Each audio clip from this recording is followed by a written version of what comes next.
Guys, welcome back my YouTube channel. So आज हम इस वीडियो में डिस्कस करेंगे यहाँ पे एटीसी एग्ज़ाम का जो फिज़िक्स का जितना पार्ट है और उसमें से जितने भी इम्पोर्टेंट क्वेश्चंस आपके आते हैं उसका हम PYQ यहाँ पे सॉल्व करेंगे। और मॉक टेस्ट भी हम 2-3 ऐड किए हुए हैं और आप लोगों का 120 क्वेश्चन है, उससे भी एक्स्ट्रा हो सकता है क्योंकि हम यहाँ पे डिटेल में समझाएंगे। तो आप लोग यहाँ से बिल्कुल अच्छे से प्रिपेयर कर सकते हैं। आप लोग बीटेक के स्टूडेंट या कोई भी स्टूडेंट हैं किसी भी स्ट्रीम्स के, तो आप लोग यहाँ पे एकदम अच्छे से अपना फिजिक्स कंप्लीट कर सकते हैं क्योंकि लास्ट टाइम में आप लोगों का जो रिवीजन होता है वो मेन चीज़ होता है। तो चलिए बिना टाइम वेस्ट किए अपना वीडियो स्टार्ट करते हैं। हम यहाँ पे पूरा का पूरा डिस्कस करेंगे। एग्ज़ाम पैटर्न आप लोगों का पता ही है और एग्ज़ाम जो सिलेबस बेस्ड एग्ज़ाम बेस्ड हम यहाँ पे पूरा कवर करेंगे जो आप लोगों के एग्ज़ाम्स में इम्पॉर्टेंट हैं टॉपिक, और डिटेल सॉल्यूशन देंगे। ये आप लोग एक तरह का मैराथन क्लास समझिएगा। तो चलिए बिना टाइम वेस्ट किए अपना वीडियो स्टार्ट करते हैं। आप लोगों का जल्दी देखे होंगे कि आप लोगों को हिंदी में नहीं मिलता है इसका वीडियो, तो हिंदी में यहाँ पे आप लोगों को पूरा डिटेल में दिए हुए हैं। और अगर आप कोई चीज़ टेस्ट सीरीज़ परचेस नहीं कर पा रहे हैं किसी वजह से, तो आप लोग इस वीडियो को पूरा लास्ट तक देखिए क्योंकि यहाँ पे पूरा पेड वाला भी है और इंक्लूडिंग है जो आप लोग नहीं परचेस कर पाते हैं, तो उसको भी हम यहाँ पे लिए हुए हैं वो सारा क्वेश्चन। तो आप लोगों को बिना किसी भी परेशानी के आप लोग इस वीडियो को देखिए और लास्ट तक। चलिए स्टार्ट करते हैं अपना वीडियो। यहाँ पे हमारा पहला क्वेश्चन दिया हुआ है जो हम पहले वाले में भी पढ़ाए थे आप लोगों को, वैसे ही क्वेश्चन है। पहले वीडियो एक बार बनाए थे तो उसमें भी ऐसे क्वेश्चन एक आया हुआ था लॉजिक गेट का। तो आप लोग उपरोक्त सतत सारणी, ये जो सारणी दिया हुआ है इसमें संबंधित है, इसमें संबंधित आप लोगों को देखना है। तो इसमें से और गेट आप लोगों का संबंधित है। अब इसको आप लोगों को समझाते हैं कि कैसे इनपुट और आउटपुट क्या है, तो इसको देखते हैं। इसका आंसर हमारा और गेट है। चलिए देखते हैं यहाँ पे और गेट का हमारा सदिश सारणी क्या होता है। तो और गेट में हमारा होता है AB, ये इनपुट का है और आउटपुट का हमारा Y निकलता है। तो 0 0 अगर रहेगा तो हमारा 0 आएगा, 0 1 रहेगा तो इसका हमारा आउटपुट क्या होगा, 1 आएगा। इसका इनपुट अगर 1 और 0 रहेगा तो 1 आएगा, 1 1 रहेगा तो 1 आएगा।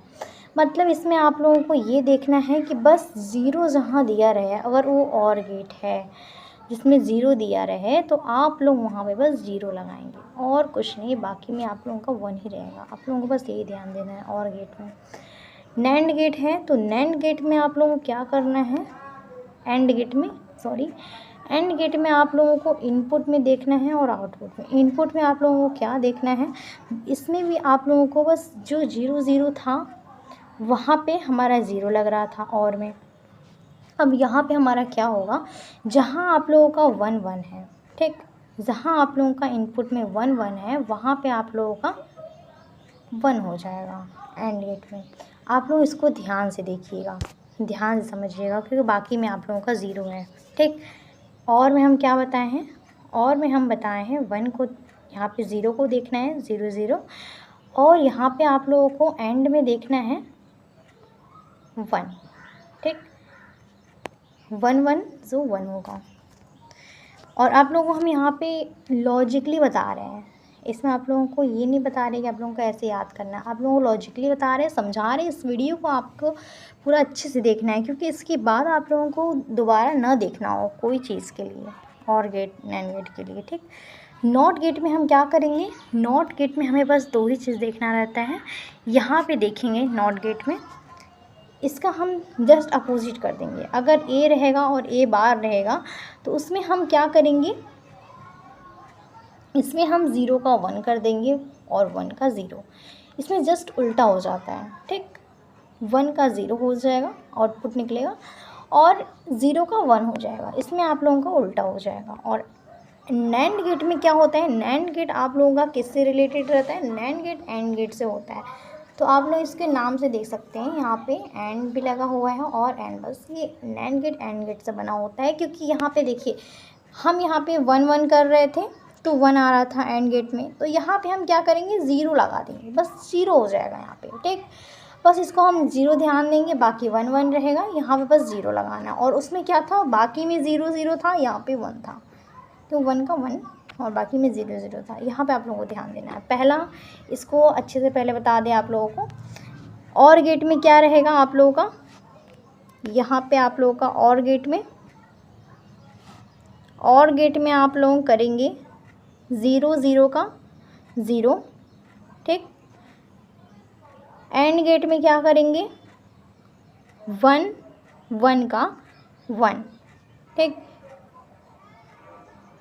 नॉट गेट में क्या करेंगे आप लोग, 1 का 0 हो जाएगा और 0 का 1 हो जाएगा, इसमें अपोजिट हो जाएगा। और आप लोगों का एंड नैंड गेट में आप लोगों का एंड और यहाँ हो नहीं रहा है, एंड और नैंड, ठीक। इसको हम नैंड पहले देखेंगे। यहाँ पे नैंड को हम क्या लिखेंगे, नैंड को हम आप लोगों को बताए हैं 1 1 1 1 का 0 हो जाएगा। आप लोगों को बस यही ध्यान देना है, बाकी और कुछ नहीं। इसको हम पढ़ेंगे अच्छे से, देखेंगे, आप लोग समझ गए होंगे। अब इससे ज़्यादा आप लोगों को इजी तरीके से यूट्यूब पे कहीं नहीं आप लोगों को बताया जाएगा। ये हम बहुत अच्छे से तरीके से बता रहे हैं आप लोगों को। बिल्कुल आप लोग नहीं भी पढ़े हैं तो आप इसको वीडियो देखिए, आप लोग हो जाएगा कंप्लीट, बिल्कुल टेंशन लेने की ज़रूरत नहीं है। तो यहाँ पे आप लोगों को पता चल गया। इसमें से आप लोगों का एक क्वेश्चन आता है, तो आप लोग बिल्कुल घबराइए मत, इसमें से एक क्वेश्चन आप लोगों का फंस सकता है, तो आप लोग इसको देख लीजिएगा, ठीक। अब आते हैं अगले क्वेश्चन की ओर। अगला क्वेश्चन दिया हुआ है, जब एक इलेक्ट्रॉन, प्रोटॉन और न्यूट्रॉन का द्रव्यमान क्रमशः me, mp और mn होता है, तो एक परमाणु ZXa का परमाणु द्रव्यमान होता है। इसका हमारा करेक्ट आंसर यहाँ पे हो जाएगा ZMP प्लस NMN। ये आप लोगों का करेक्ट आंसर हो जाएगा। देखते हैं इसका सॉल्यूशन। इसका सॉल्यूशन हमारा क्या है, द्रव्यमान संख्या हमारा यहाँ पे Z प्लस N दिया हुआ है, मतलब यहाँ पे एक equal to Z plus N दे दिया है। द्रव्यमान संख्या प्रोटॉन की संख्या प्लस न्यूट्रॉन की संख्या होती है, ठीक। Z हमारा क्या है, प्रोटॉन की संख्या, N हमारा न्यूट्रॉन की संख्या है, और यहाँ पे MP हमारा क्या है, प्रोटॉन का द्रव्यमान है, Mn हमारा न्यूट्रॉन का द्रव्यमान है, ठीक। तो यहाँ पे mass of proton, mass of neutron, ठीक, यहाँ पे है। इसको हम डायरेक्ट फॉर्मूले पे रखेंगे, इसको सॉल्व कर देंगे, बस बाकी कुछ नहीं करना। और आप लोग ऐसे भी कर सकते हैं। यहाँ पे आप लोगों को बस यही बताया गया है, पूछा गया है कि इलेक्ट्रॉन, प्रोटॉन, न्यूट्रॉन द्रव्यमान क्रमशः m इतना है, तो परमाणु ZXa का परमाणु द्रव्यमान क्या होगा। इसको हम कैसे बैठाएंगे, कैसे करेंगे, तो इसको हम बस ऐसे ही देखिए, ZMP प्लस NMN, ये हमारा क्या है, आप लोगों को बता दिए यहाँ पे कि Z हमारा प्रोटॉन की संख्या है, N हमारा न्यूट्रॉन की संख्या है, MP हमारे यहाँ पे मास ऑफ प्रोटॉन है, Mn हमारा मास ऑफ न्यूट्रॉन है, ठीक। मास ऑफ प्रोटॉन है, यहाँ पे मास ऑफ न्यूट्रॉन है, ठीक। इसको हम देखेंगे, Mn हमारे यहाँ पे ये सब सॉल्व कर दिया गया है, इसको हम बस यहाँ पे लिख देंगे, बस बाकी कुछ नहीं है इसमें। इसको आप करेक्ट आंसर लगा देंगे। अब क्यों आते हैं, नेक्स्ट क्वेश्चन दिया हुआ है, डबल लिस्ट में फ्राउनहोफर विवर्तन प्रकाश की तरंगदैर्घ्य लैम्ब्डा का उपयोग करके देखा जाता है। प्रत्येक लिस्ट की चौड़ाई a है और दो लिस्ट के बीच अपारदर्शी हिस्से की चौड़ाई b है। विवर्तन पैटर्न में किसी भी दो क्रमागत अधिकतम के बीच कोणीय पृथक्करण कितना होगा। इसका हमारा यहाँ पे देखेंगे correct answer lambda upon bracket A B हो जाएगा यहाँ पे करेक्ट। इसको हम यहाँ पे अगले क्वेश्चन की ओर आते हैं। एक कार एक समान गति से चल रही है। कार के लिए वेग समय आलेख होगा। इसका हमारा करेक्ट आंसर हो जाएगा ऑप्शन नंबर 3, एक्स अक्ष के समांतर एक सरल रेखा, ठीक। इसका करेक्ट आंसर हमारा ये हो जाएगा। अगले क्वेश्चन की ओर आते हैं। निम्नलिखित में से कौन सा कथन सही है। पहला दिया हुआ है स्टेटमेंट, अवरक्त तरंगे तप्त पिंडों द्वारा निर्मित होती है। सूर्य परावैंगनी प्रकाश का एक महत्वपूर्ण स्रोत है। इसका हमारा करेक्ट आंसर ऑप्शन नंबर 3 हो जाएगा, ए और बी दोनों। इट मीन्स कि आप लोगों का यहाँ पे दिया हुआ है अवरक्त तरंगे तप्त पिंडों द्वारा निर्मित होती है। सूर्य परावैंगनी प्रकाश का एक महत्वपूर्ण स्रोत है। ये हमारा दोनों स्टेटमेंट सही है। ठीक, अगले क्वेश्चन की ओर बढ़ते हैं। अगला क्वेश्चन जो हमें ज़्यादा इंपॉर्टेंट लगेगा उसका हम सॉल्यूशन दे देंगे यहाँ पे, और जो आप लोगों का ईजिली तरीके से समझाया गया है, समझ में आ जा रहा है क्वेश्चन देखते ही आंसर, तो हम उसका सॉल्यूशन नहीं लाए हुए हैं इसमें। ठीक, आप लोग इसको अच्छे से देखिए, और जहाँ नहीं समझ में आ रहा है वो आप लोग कमेंट में ज़रूर पूछ सकते हैं। और इसी तरह हम मैथ्स का भी प्रोवाइड करेंगे। आप लोग कमेंट में बताइए आप लोगों को जो भी वीडियो चाहिए, जिस भी टॉपिक से रिलेटेड, जो भी सब्जेक्ट से, तो हम यहाँ पे प्रोवाइड करेंगे, और आप लोग हमें कमेंट में बताइए जल्दी। चलिए अगले क्वेश्चन की ओर आते हैं। एक पीतल के वायलर का आधार क्षेत्र 0.2 मीटर स्क्वायर और मोटाई 1.0 सेंटीमीटर है। यह गैस स्टोव पर रखे जाने पर 6.0 किलोग्राम मिनट की दर से पानी उबलता है। बॉयलर के संपर्क में लौ के हिस्से के तापमान की गणना करें। साथ ही जिस तापमान पर पानी उबलता है वह 100 डिग्री सेल्सियस है। पीतल की तापीय चालकता ये 109 joule second inverse metre inverse kelvin, यहाँ पे इनवर्स दिया हुआ। पानी की वाष्पीकरण की ऊष्मा यहाँ पे आप लोगों का दर्शाया गया है। ठीक, अब इसको हम सॉल्व करेंगे, तो यहाँ पे आप लोगों का 203.48 डिग्री सेल्सियस दिया हुआ है सेंटीग्रेड।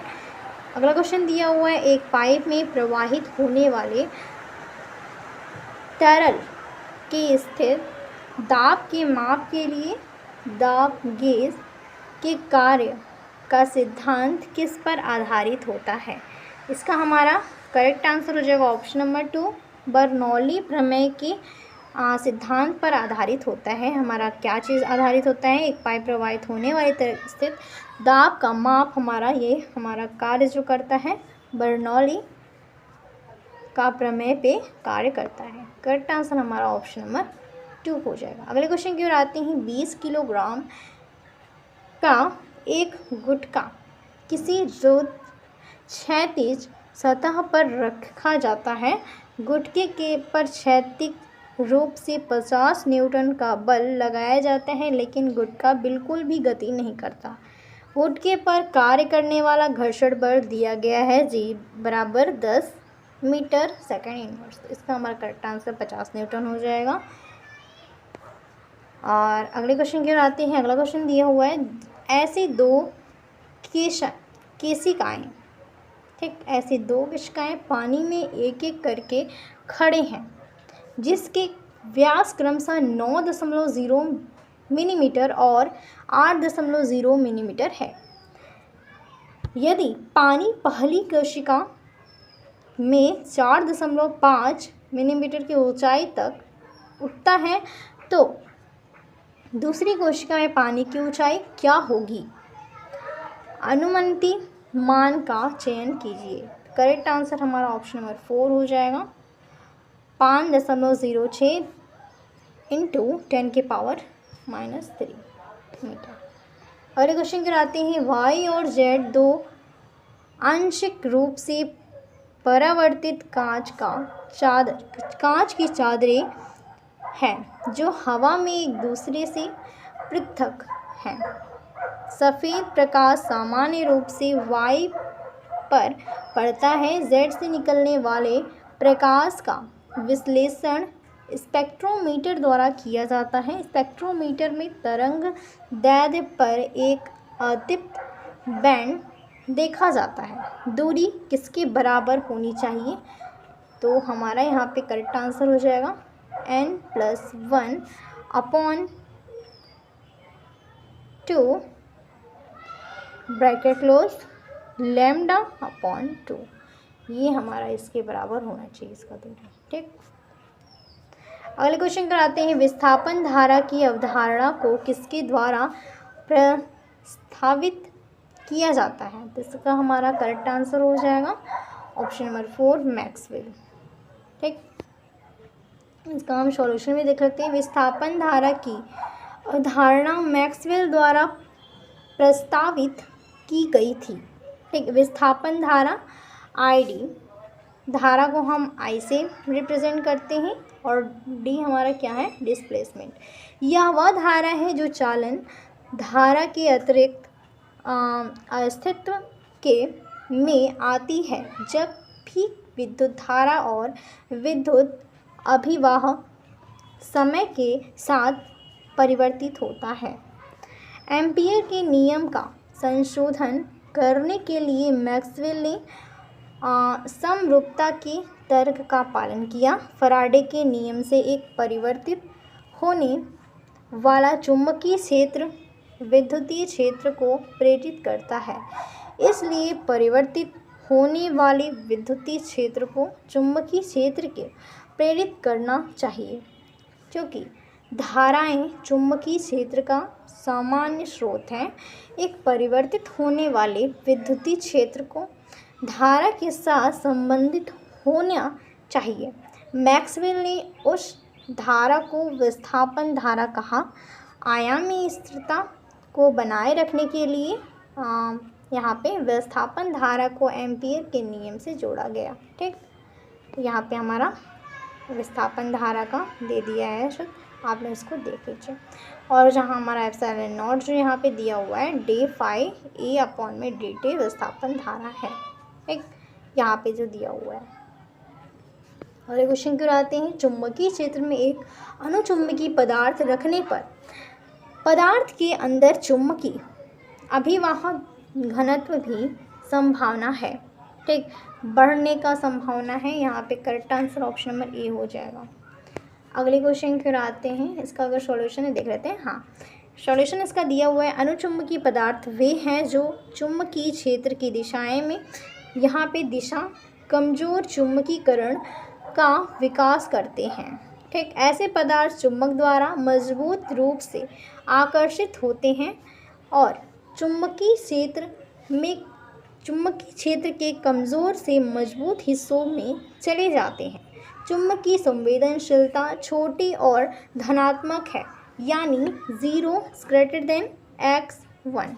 ठीक, उदाहरण जैसे मैग्नीज, एल्युमिनियम, क्रोमियम, प्लेटिनियम आदि। ठीक, इसका व्याख्या देख लेते हैं। जब एक अनुचुंबकीय पदार्थ को एक मजबूत चुंबकीय क्षेत्र में रखा जाता है तो चुंबकीय क्षेत्र की रेखाएं हवा के बजाय नमूने से होकर गुजरना पसंद करती हैं। इस प्रकार नमूने के अंदर चुंबकीय क्षेत्र नमूने के बाहर चुंबकीय प्रेरण से अधिक है। विषम चुंबकीय पदार्थ क्या होता है? विषम चुंबकीय पदार्थ वे हैं जो चुंबकीय क्षेत्र के विपरीत दिशा में कमज़ोर चुंबकीय करण विकसित करते हैं। इस तरह के पदार्थ चुंबक द्वारा कमज़ोर रूप से विकसित किए जाते हैं। ठीक, विकसित किए जाते हैं और चुंबकीय क्षेत्र के मजबूत से कमज़ोर हिस्सों में चले जाते हैं। चुंबकीय संवेदनशील छोटी वही बात है, यहाँ पे ऋणात्मक होती है। ठीक, और इसका हमारा उदाहरण क्या है? विस्मत, तांबा, सीसा, जस्ता, ये हमारा क्या है? विषम चुंबकीय पदार्थ। लौह चुंबकीय पदार्थ क्या होता है? लौह चुंबकीय पदार्थ वे हैं जो चुंबकीय क्षेत्र के दिशा में मजबूत चुंबकीकरण विकसित करते हैं। वे एक चुंबक द्वारा दृढ़ता से आकर्षित होते हैं और चुंबकीय क्षेत्र के कमज़ोर से मजबूत हिस्से में चले जाते हैं। ठीक, अगले क्वेश्चन की ओर आते हैं। 8A की धारा प्रवाहित करने वाले और 0.15 T के एक समान चुंबकीय क्षेत्र की दिशा के साथ 30 डिग्री का कोण बनाने वाले तार पर प्रति इकाई लंबाई नैनोमीटर चुंबकीय बल का परिणाम क्या होगा? इसका हमारा करेक्ट आंसर 0.6 हो जाएगा, ऑप्शन नंबर 3। इसका हमारे यहाँ पे सॉल्यूशन दिया हुआ है, दिया गया है तार की, यहाँ पे तार की धारा मतलब I बराबर 8A, ठीक। चुंबकीय क्षेत्र B हमारा दिया हुआ है 0.15 T। कोड हमारा दिया हुआ है थीटा बराबर 30 डिग्री, ठीक। यहाँ पे सारा कुछ दे दिया है। फिर गतिमान आवेश, उसको हम समझते हैं क्या है। गतिमान आवेश चुंबकीय क्षेत्र में बल का अनुभव करते हैं। यदि ये गतिमान आवेश किसी तार में है और अर्थात यदि तार में विद्युत धारा प्रवाहित हो रही है तो तार को भी एक बल का अनुभव होना चाहिए। मतलब जो तार है उसमें विद्युत धारा प्रवाहित हो रही है तो उसमें उस तार में भी बल का अनुभव होना चाहिए। इसलिए चुंबकीय क्षेत्र में विद्युत धारा प्रवाहित तार के क्षेत्र के कारण बल का अनुभव होना चाहिए। वह चुंबकीय बल का एक प्रकार दिया गया है, ठीक। एक प्रकार दिया गया है ये F बराबर BI L sin थीटा। इस पर हम रखेंगे, हमारा सॉल्व हो जाएगा। स्पष्टीकरण यहाँ पे देख लीजिए, यहाँ पे कैसे किया गया है और यहाँ पे आंसर इसका निकल के आ गया, ठीक। यहाँ पे आप लोग सो ऑफ कट करें, आप लोग देख लीजिए। यहाँ पे sin 30 का मान 1/2 होता है। आप लोगों का 8 हमारा क्या दिया था, I का मान, धारा का मान, और B हमारा यहाँ पे 15।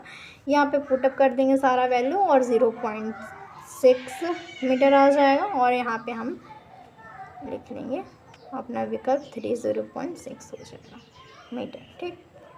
कुछ नहीं करना था इस क्वेश्चन में, बहुत शॉर्ट में है और इजी तरीके से है, आप लोग कर लेंगे इसको, फिर बता दिए।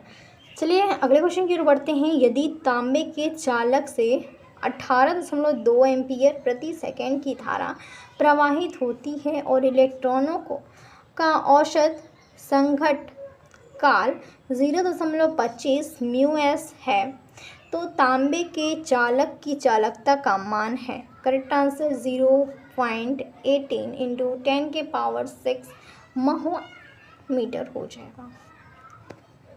करेक्ट आंसर हमारा वो हो जाएगा। कैलकुलेशन इसका देखना है, देख सकते हैं यहाँ पे दिया हुआ है आप लोगों का टाउ कॉलिजन टाइम हमारा दिया हुआ है 0.25, ठीक, इंटू 10⁻⁻⁶। यानी दिया हुआ है यहाँ पे 18.2 सेकेंड। विद्युत चालकता इस प्रकार दी जाती है। यहाँ पे lambda equal to sigma equal to यहाँ पे दे दिया है सब कुछ, और इस पे आप लोग इस फॉर्मूले पे आप लोग रख के आप लोग अपना पुटअप कर सकते हैं। पुटअप करने में बहुत टाइम लग जाएगा, थोड़ा ज़्यादा लंबा वीडियो बन जाएगा इसलिए, क्योंकि बहुत आगे क्वेश्चन डिस्कस करना है और आप लोगों का बहुत ढेर सारा स्लाइड है। तो हम तो सोच रहे हैं थोड़ा समझाएं, अच्छा समझाएं और आप लोगों को अच्छे समझ में भी आ जाए। और अगर जहाँ नहीं समझ में आ रहा आप लोग वीडियो वहाँ पे स्किप रोक कर पॉज कर और जो समझ में आ रहा है स्किप करके आगे बढ़ सकते हैं, और जो नहीं समझ में आ रहा है वहाँ पॉज करके आप देख सकते हैं, ठीक। यहाँ पे हमारा अगला क्वेश्चन दिया हुआ है अकॉर्डिंग टू क्यूरीज लॉ। तो इसका हमारा करेक्ट आंसर यहाँ पे हो जाएगा ऑप्शन नंबर ए। अगले क्वेश्चन की ओर आते हैं। यहाँ पे सॉल्यूशन दे दिया है, चलिए इसको बता देते हैं। वेस नियम हमारा क्या है, क्वीज वेस नियम के अनुसार एक निश्चित तापमान के ऊपर लौह चुंबकीय पदार्थ की संवेदनशीलता घट जाती है जिसे क्यूरी तापमान कहा जाता है, क्यूरी तापमान कहा जाता है, ठीक, क्यूरी टेम्परेचर कहा जाता है। यह प्राकृतिक के अनुचुंबकीय हो जाता है और संवेदनशीलता को निम्न रूप से दिया जाता है, ठीक। इसको हम कैसे देखते हैं, x = c/t - Tc।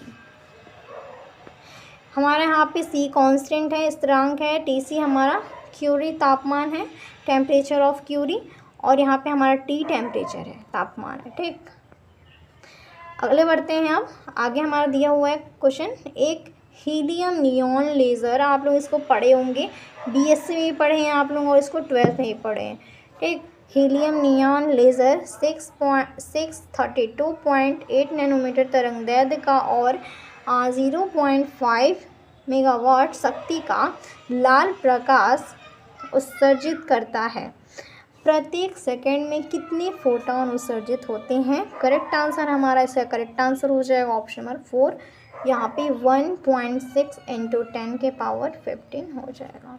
ठीक, आगे बढ़ते हैं। अगला क्वेश्चन दिया हुआ है, वह उपकरण कौन सा है जो इस सिद्धांत पर आधारित है कि जब चुंबकीय क्षेत्र में रखी कुंडली में विद्युत धारा प्रवाहित होती है तो कुंडली पर एक विक्षेपक वलयाघूर्ण कार्य करता है। करेक्ट आंसर ऑप्शन नंबर 3 हो जाएगा, चल कुंडली गैल्वेनोमीटर। अगले क्वेश्चन की ओर आते हैं, इसको हम समझ लेते हैं, इसका थोड़ा लग रहा है थोड़ा हार्ड है ये। वह उपकरण कौन सा है जो इस सिद्धांत पर आधारित है कि जब चुंबकीय क्षेत्र में रखी कुंडली का विद्युत धारा प्रवाहित होता है तो कुंडली पर एक विषय पर बल आघूर्ण कार्य करता है। इसको कैसे कार्य करता है इसको देखते हैं। यहाँ पे थोड़ा लंबा है लेकिन समझ में आता है। गैल्वेनोमीटर एक उपकरण है, ठीक, एक तरह का ये उपकरण है गैल्वेनोमीटर। इसका उपयोग छोटी विद्युत धारा को संसूचित करने या उसके परिमाण को मापने के लिए किया जाता है। धारा और उसकी तीव्रता आमतौर पर चुंबकीय सुई की गति या चुंबकीय क्षेत्र में चुंबकीय कुंडली की गति से संकेतित होती है। चल कुंडली गैल्वेनोमीटर एक उपकरण है जिसका उपयोग हम विद्युत धाराओं मापने के लिए करते हैं। ये एक संवेदनशील ये हमारा माइक्रो एम्पियर के क्रम की कम धाराओं को भी माप सकता है। ठीक, एक विद्युत धारावाही कुंडली को जब बाहरी चुंबकीय क्षेत्र में रखा जाता है तो वह चुंबकीय बल आघूर्ण का अनुभव करती है। चुंबकीय बल आघूर्ण के प्रभाव के कारण कुंडली जिस कोण को विक्षेपित होती है जिस कोण से विक्षेपित होती है वह कुंडली में धारा का परिमाण समानुपाती होता है। ठीक, ऑप्शन नंबर हमारा 3 करेक्ट है।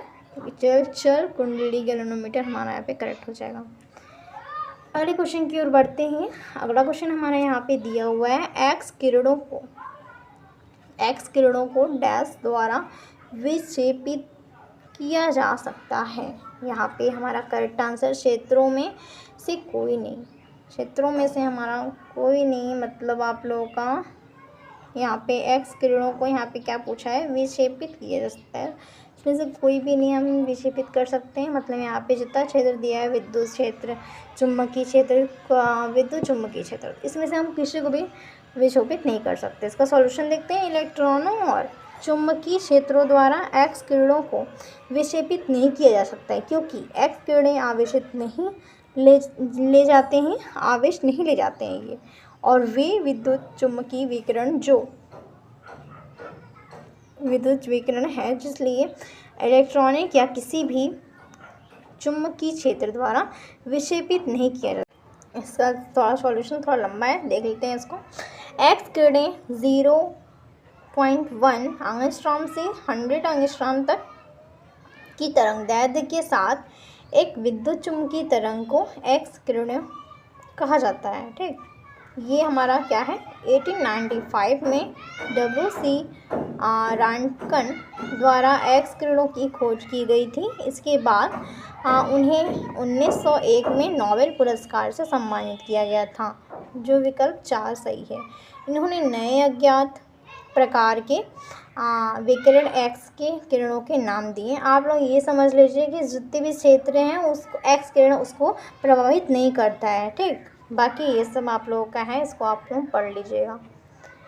चलिए आते हैं अपने अगले क्वेश्चन की ओर। अगला क्वेश्चन यहाँ पे हमारा दिया हुआ है 1.67 × 10⁻⁻27 किलोग्राम की विराम द्रव्यमान वाला एक प्रोटॉन 0.6 की गति के साथ एक त्वरक में चलता है। इसकी कुल ऊर्जा इतना दिया हुआ है, C = 3 × 10⁸ मीटर सेकेंड। तो इसका करेक्ट आंसर हमारा ऑप्शन नंबर ए हो जाएगा, 1 हो जाएगा। इसका हमारा सॉल्यूशन देख लेते हैं। वेग के साथ द्रव्यमान की भिन्नता। क्लासिकल भौतिकी के अनुसार किसी पिंड का जड़त्वीय द्रव्यमान प्रकाश के वेग से स्वतंत्र होता है। यह एक स्थानांतरांक के रूप में माना जाता है। हालांकि सापेक्षता का विशेष सिद्धांत हमें वेग के साथ द्रव्यमान की विभिन्नता की अवधारणा की ओर ले जाता है। सापेक्षता के विशेष सिद्धांत से यह निष्कर्ष निकलता है कि किसी पृष्ठ के सापेक्ष वेग v से गतिमान किसी पिंड का द्रव्यमान m है। जब वह विरामावस्था में होता है तब उसके m 0 से बड़ा होता है। ठीक। आइंस्टीन के अनुसार गतिमान पिंड का द्रव्यमान विरामावस्था में पिंड के द्रव्यमान से विभिन्न होता है। मतलब m बराबर m0 upon √1 - v² upon c²। ये हमारा भिन्न का बताया गया कैसे होता है। तो यहाँ पे गतिज ऊर्जा भी दिया हुआ है, कुल ऊर्जा। यहाँ पे आप लोग ज़्यादा नहीं देखिए। अब आते हैं अपने अगले क्वेश्चन की ओर। अगला क्वेश्चन दिया हुआ है विद्युत, वो ज़्यादा इम्पोर्टेंट नहीं था, आप लोगों को उसको हमने नहीं दिखाया है इसलिए। अब आते हैं अपने अगले क्वेश्चन की ओर। विद्युत चुम्बकीय तरंगों के पॉइंटिंग वेक्टर के आयाम निम्न में के किससे समान है। ठीक। तो यहाँ पे दिया हुआ है आप लोगों का ऑप्शन, करेक्ट आंसर हमारा यहाँ पे ऑप्शन नंबर 3 है, इलेक्ट्रोमैग्नेटिक पावर घनत्व। इसका सॉल्यूशन देखते हैं।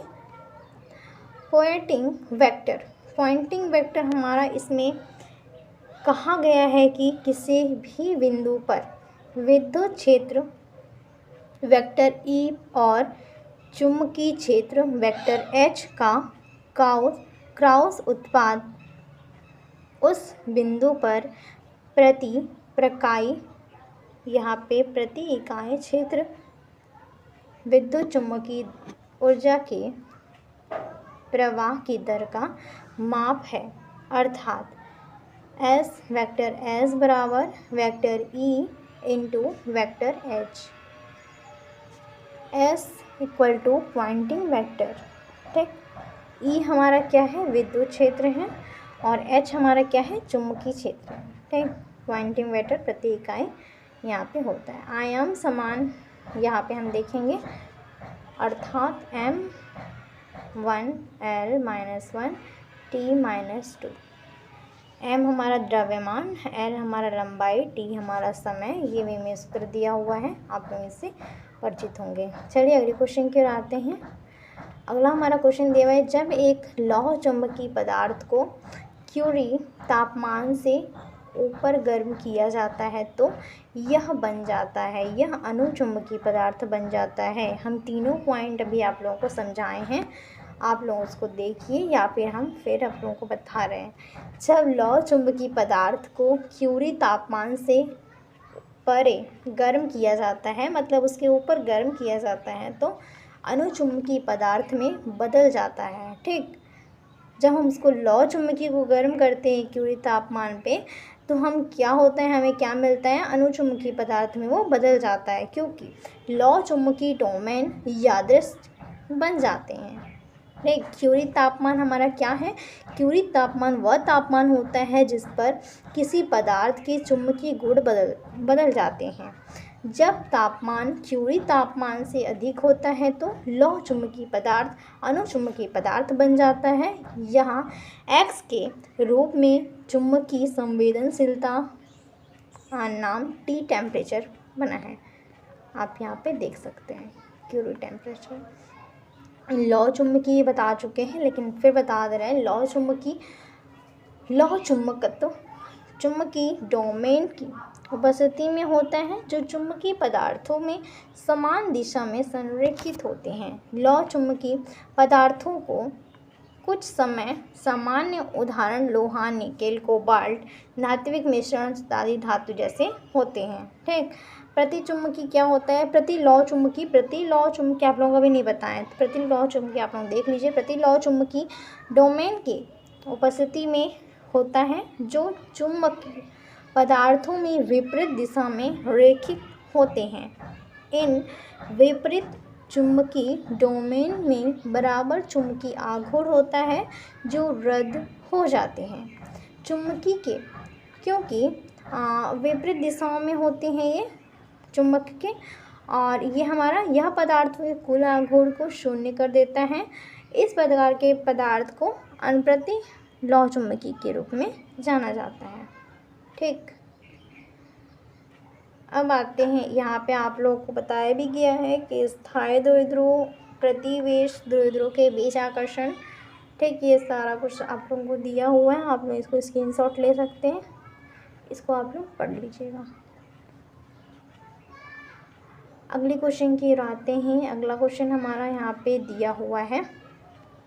एक रस्सी के सिरे से बंधे हुए 0.3 किलोग्राम द्रव्यमान के एक पत्थर को एक क्षैतिज समतल पर 20 परिक्रमण मिनट की गति से 1.2 मीटर त्रिज्या के एक वृत्तीय में घुमाया जाता है। रस्सी में तनाव क्या है?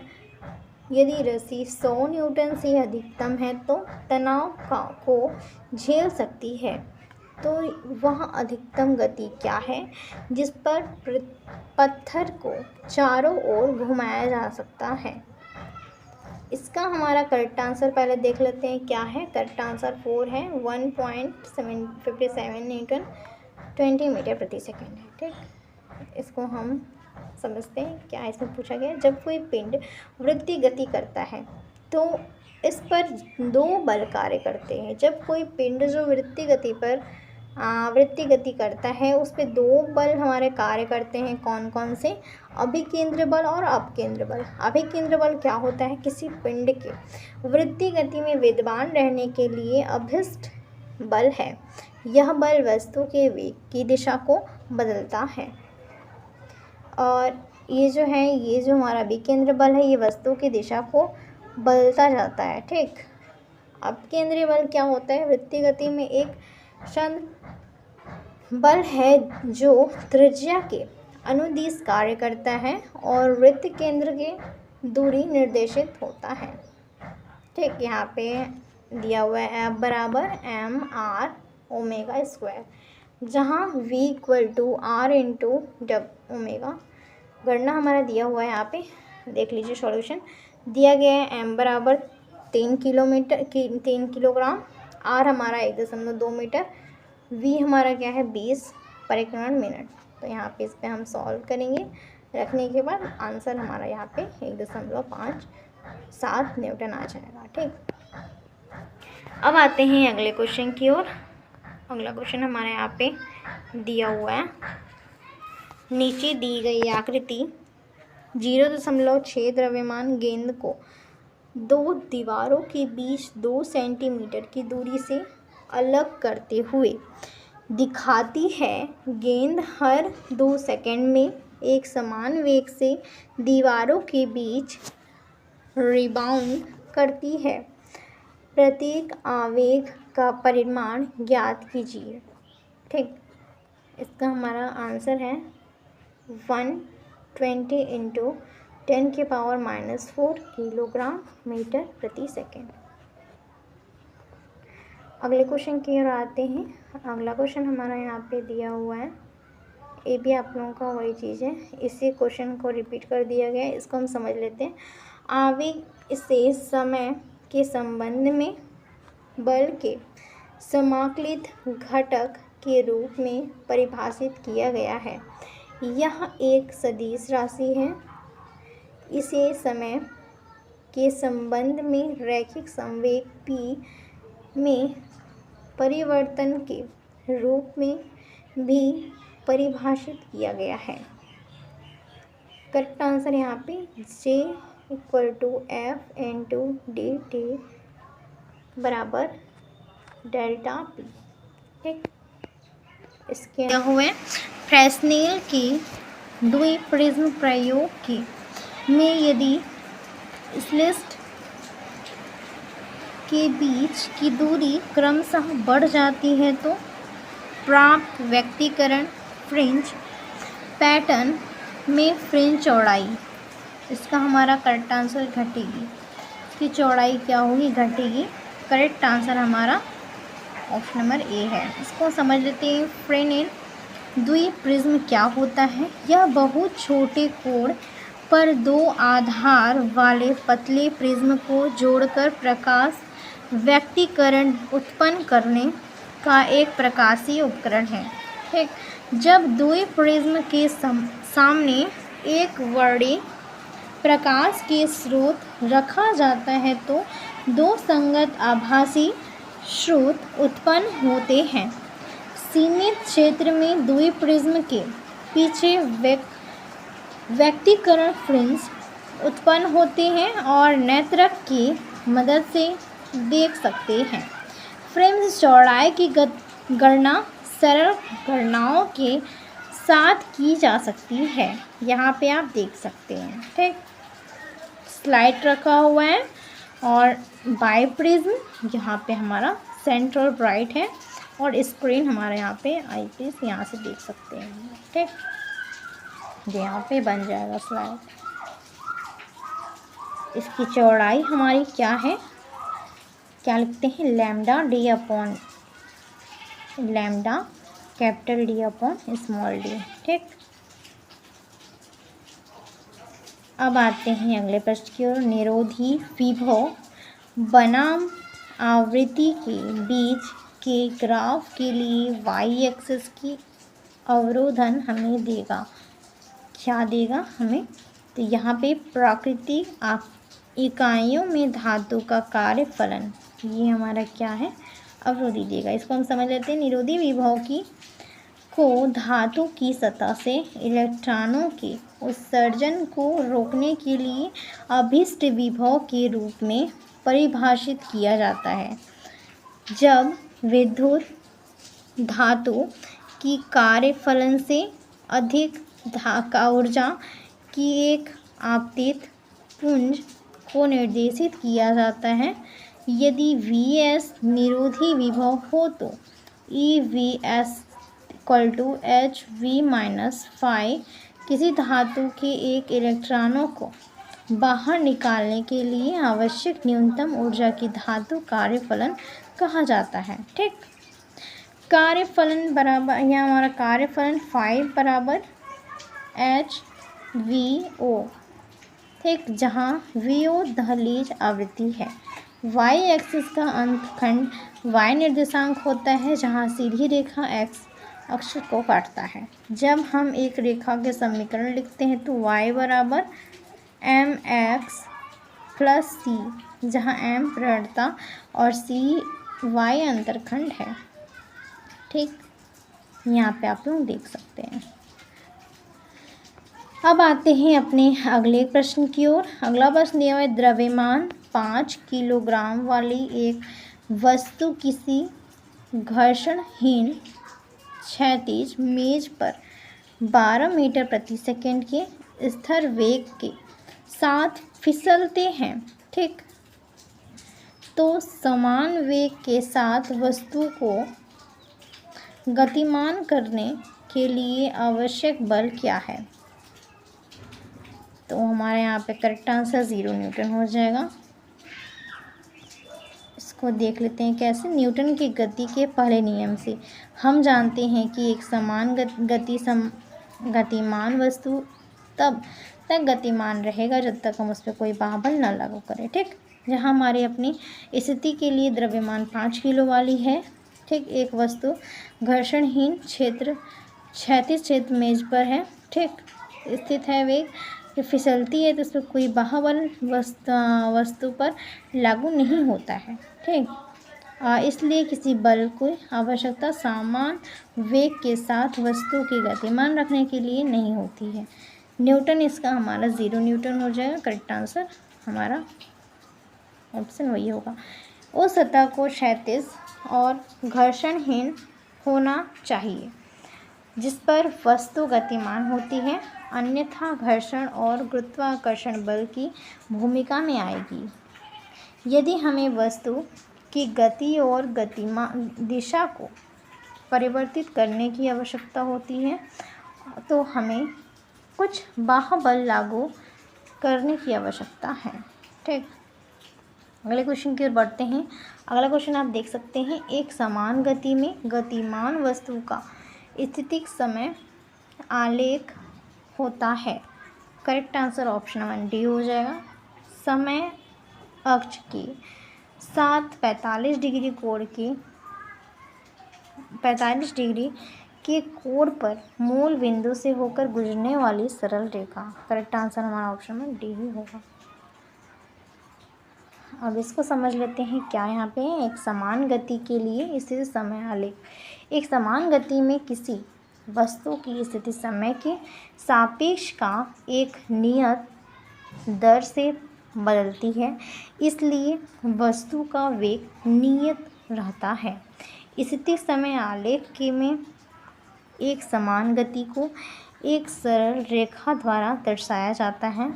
इस सरल रेखा की ढाल वस्तु के नियत वेग का प्रतिनिधित्व करती है, जो हमारा समय के सापेक्ष स्थिति में परिवर्तन की दर है। यदि वस्तु मूल बिंदु से शुरू होती है और एक समान गति से चलती है तो आलेख मूल बिंदु से गुजरने वाली एक सरल रेखा होगी।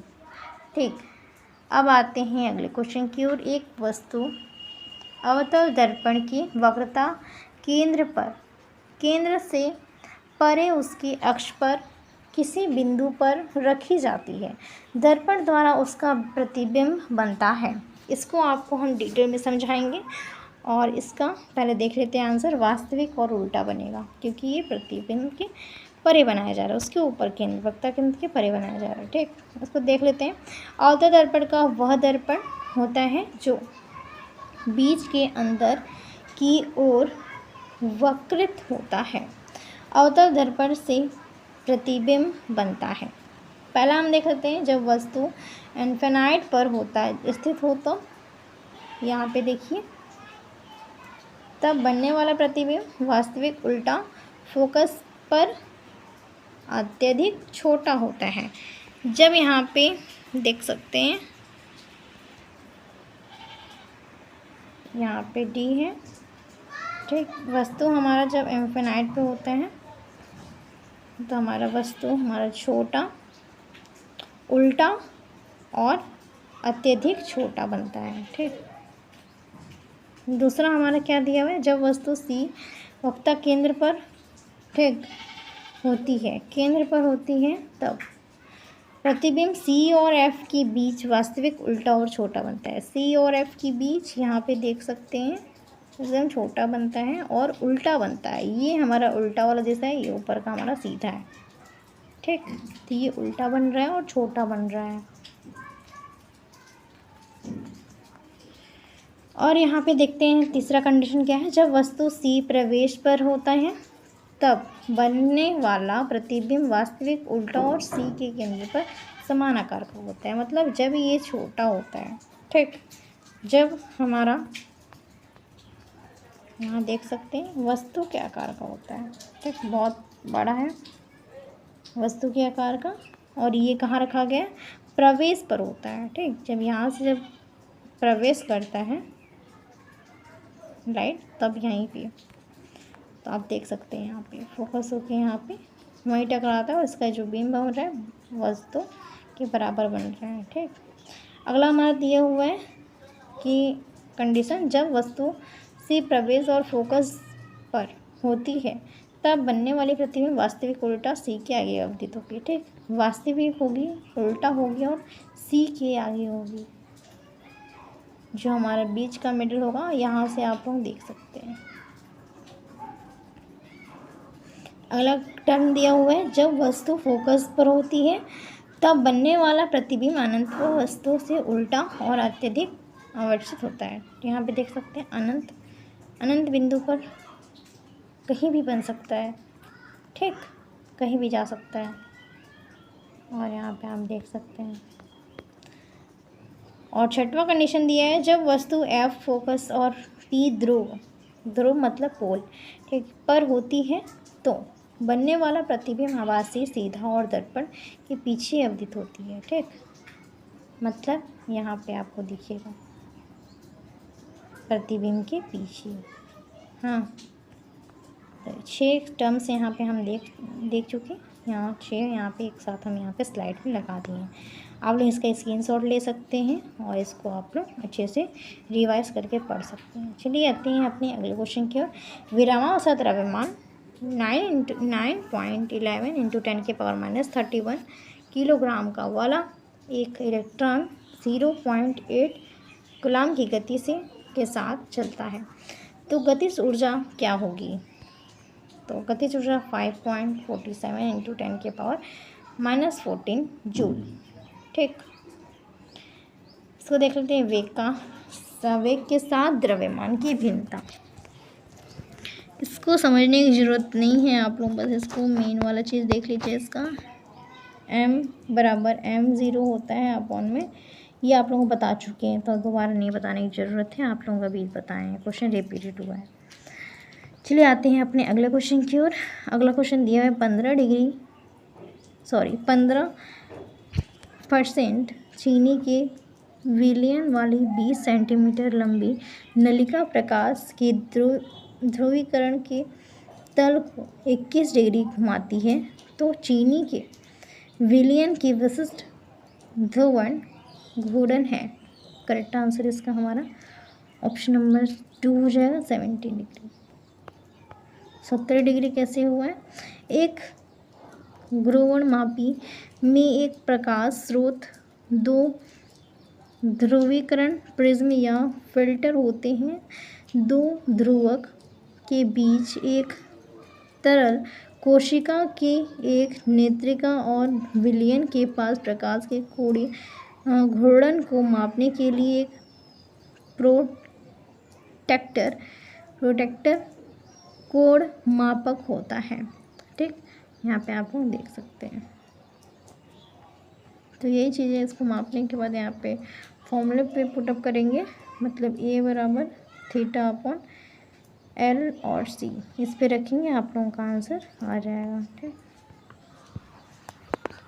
अब आते हैं अगले क्वेश्चन की ओर।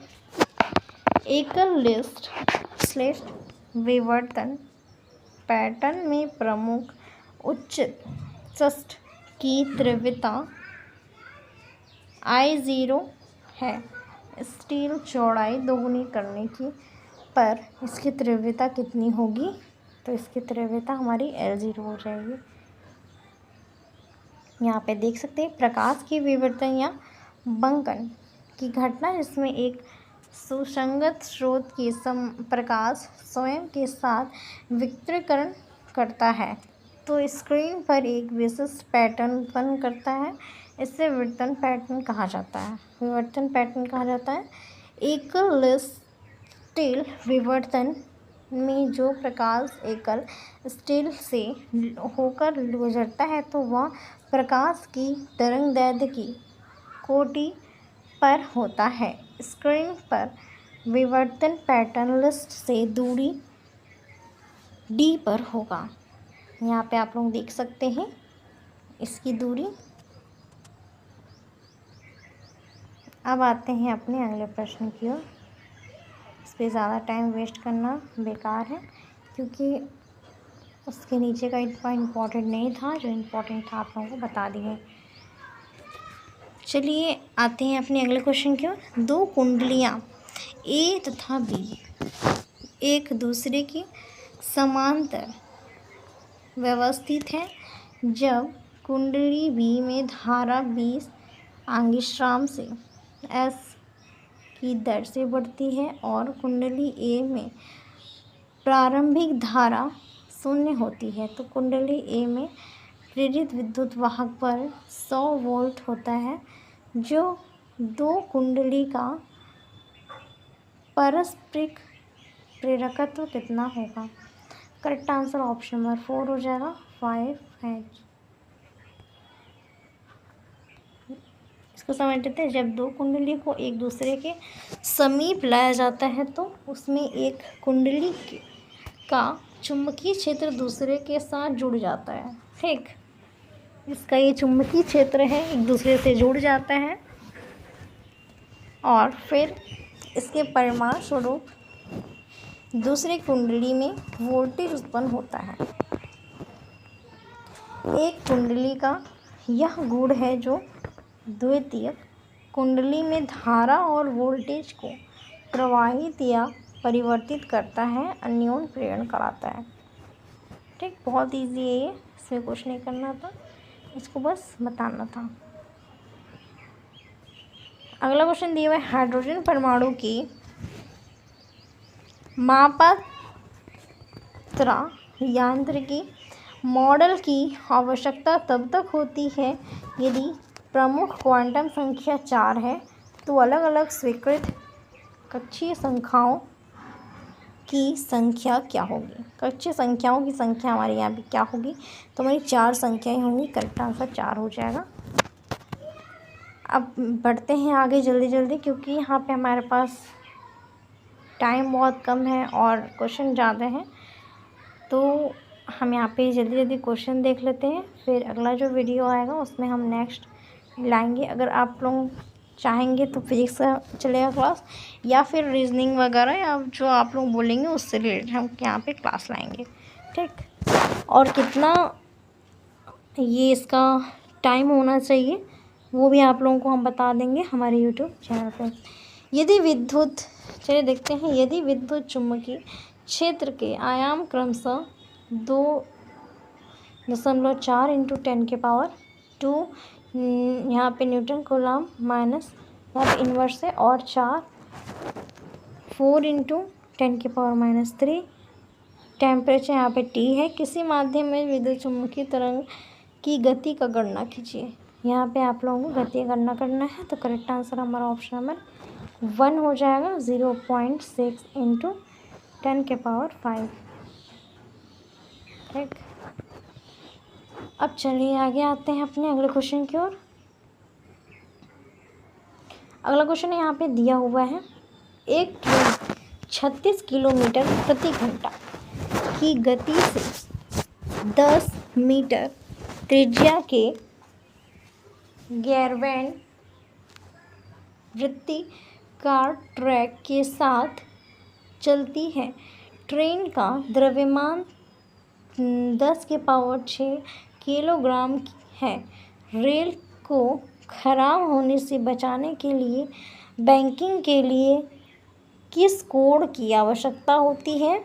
मान लीजिए यहाँ पे G बराबर 10 मीटर प्रति सेकेंड स्क्वायर दिया है।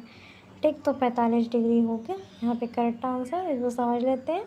हम एक गोलाकार ट्रैक पर चलती वस्तु पर बल संतुलित करने के बैंकिंग के लिए अभिव्यक्ति प्राप्त कर सकते हैं। माना Fn ट्रेन की समानता सामान्य प्रतिक्रिया है और थीटा बैंकिंग का कोण है।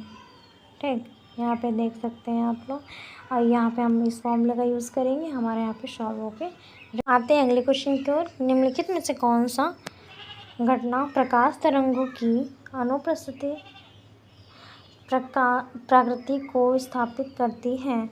अनुप्रस्थ तरंगों को कौन सा स्थापित करती है, ध्रुवण।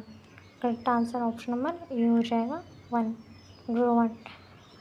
अगले क्वेश्चन की ओर आते हैं। निम्नलिखित में से कौन सी घटना वही चीज़ है, ध्रुवण है। रिपीट कर दिया गया क्वेश्चन। अगले क्वेश्चन की ओर आते हैं। मान लीजिए किसी समांतर प्लेट संधारित्र पर 100 वोल्ट V का विभव बनाए रखा जाता है। यदि संधारित्र की प्लेटों और प्लेटों के क्षेत्रफल के बीच की विभाजन की दूरी क्रमशः 5 मिलीमीटर और 25 वर्ग सेंटीमीटर है। 1 माइक्रोसेकेंड μs में समय के लिए विस्थापन धारा की गणना कीजिए। करेक्ट आंसर हमारा ऑप्शन बी हो जाएगा, 0.44 मिली एम्पियर हो जाएगा। अगले प्रश्न की ओर आते हैं। अगला प्रश्न दिया हुआ है, एक पर्यवेक्षक हवा में प्रकाश के लिए एक स्थायी स्रोत की ओर 0.86 सेंटीग्रेड की गति के साथ चलता है। पर्यवेक्षक को प्रकाश की गति कितनी प्रतीत होती है? तो गति हमारा c प्रतीत होता है। करेक्ट आंसर ऑप्शन में हो जाएगा। आते हैं अगले प्रश्न की ओर। अगला प्रश्न हमारा यहाँ पे दिया हुआ है। एक विमान समान गति से क्षैतिज उड़ान में है और उसके प्रत्येक पंख का क्षेत्रफल 20 मीटर स्क्वायर है। यदि हवा की गति निचले पंख पर 198 किलोमीटर प्रति घंटा और ऊपरी पंख पर 270 किलोमीटर प्रति घंटा, विमान का द्रव्यमान निर्धारित करें। वायु घनत्व बराबर 1 किलोग्राम मीटर क्यूब हो जाएगा। तो यहाँ पे लेंगे 1 किलोमीटर क्यूब लेंगे। यहाँ पे करेक्ट आंसर 5306.1 किलोग्राम हो जाएगा।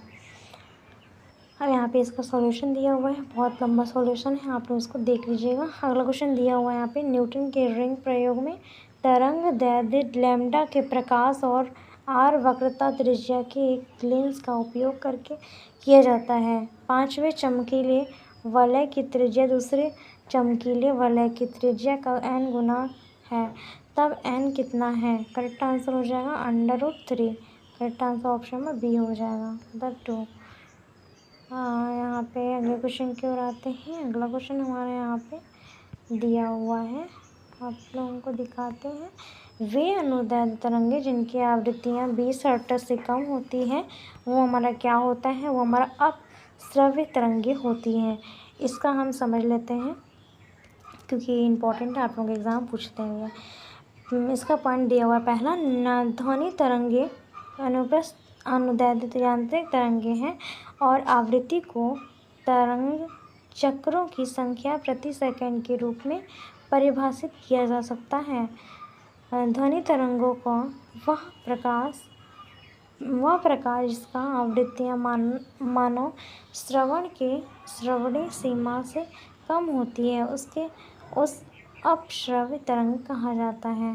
ठीक, यहाँ पे आवृत्ति को उसकी आवृत्ति सीमा के आधार पर 3 श्रेणियों के विभाजन किया जा सकता है। श्रव्य श्रेणी, श्रव्य तरंग, ध्वनि तरंग। मतलब इस तरंग की आवृत्ति में सीमा 20 हर्ट्ज से 20,000 मनुष्य प्रकाश तरंगों के आसानी से पता लगा सकते हैं। 20,000 तक रहता है इसका। ठीक, अब श्रव्य तरंग क्या होता है? आवृत्ति सीमा 20 हर्ट्ज से नीचे होता है, जो मनुष्य इसका पता नहीं लगा सकता है। जैसे भूकंप हुआ, समुद्र हुआ, ठीक, ज्वालामुखी विस्फोट हुआ, ये सारा चीज़ हमारा यहाँ पे मनुष्य नहीं पता लगा सकते हैं, अपने कानों से नहीं सुन सकते हैं, इतना ये काम होता है। पराध्वनिक तरंग या पराध्वनि तरंग 20 हर्ट्ज से ऊपर ध्वनि तरंग होता है, जो मनुष्य भी इसका पता नहीं लगा सकते हैं, ये और भी कम होता है।